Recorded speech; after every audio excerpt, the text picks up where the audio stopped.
Berikut penjelasan Mendikbud Nadiem Makarim tentang pembukaan sekolah dikutip dari Medcom.id. Nadiem, zona kuning hingga merah dilarang membuka sekolah. Citra Laras 15 Juni 2020 pukul 17.52 WIB Jakarta, seluruh sekolah yang berada di zona kuning, oranye, hingga merah tidak diperkenankan menggelar pembelajaran tatap muka di tahun ajaran baru 2020/2021. Kebijakan ini berlaku di seluruh jenjang, mulai pendidikan anak usia dini, PAUD, sekolah menengah pertama, SMP, sederajat, hingga sekolah menengah atas, SMA, sederajat. Menteri Pendidikan dan Kebudayaan, Mendikbud, Nadiem Makarim akan melakukan relaksasi menuju tatanan kenormalan baru atau new normal di bidang pendidikan dengan cara konservatif dengan prioritas pada keamanan dan kesehatan peserta didik, orang tua dan guru. Prinsip dasar adalah keselamatan dan kesehatan murid, guru, dan orang tua.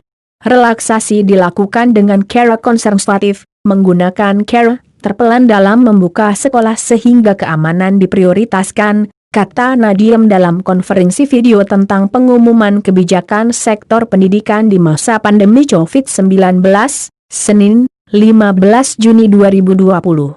Prinsip utama ini dikedepankan, meski banyak hal yang akan dikorbankan saat pembelajaran dari rumah dilakukan. Seperti kualitas pembelajaran diprediksi Nadiem bakal dikorbankan. Ada juga kualitas pembelajaran daring yang masih belum bisa merata kualitasnya, bahkan banyak peserta didik yang mengalami kesulitan di sana-sini. Nadiem juga menegaskan bahwa jadwal dimulainya tahun ajaran baru 2020/2021 tidak berubah, jadwalnya masih tetap di Juli 2020. Kami tidak mengubah kalender pembelajaran, tegas Nadiem. Secara umum seluruh daerah yang berada di zona kuning, orange, dan merah yang memiliki risiko penyebaran COVID-19 tidak diperkenankan menggelar tatap muka di sekolah. Saat ini ada 94% dari jumlah peserta didik yang tersebar di 424 kabupaten kota di seluruh Indonesia yang merepresentasikan zona tersebut.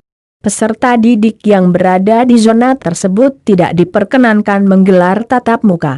Hanya yang 6% peserta didik yang berada di zona hijau yang sekolahnya boleh membuka tatap muka, jelas mantan bos Gojek ini.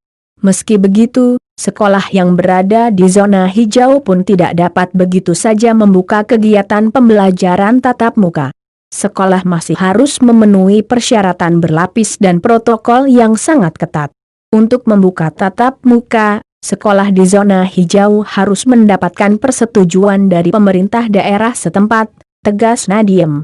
Persyaratan berikutnya adalah, status zona hijau harus ditetapkan oleh gugus tugas percepatan penanganan COVID-19 selain mendapat izin dari Pemda. Satuan pendidikan atau sekolah juga harus memenuhi checklist pembelajaran tatap muka, terang Nadiem. Checklist pertama adalah, meski sudah mendapatkan izin Pemda, sekolah juga harus mendapat persetujuan dari orang tua siswa. Sekolah tidak boleh memaksa siswa masuk sekolah tatap muka jika orang tua tidak setuju mengirim anaknya ke sekolah. Kita memiliki level persetujuan berlapis untuk anak masuk ke sekolah, ucapnya.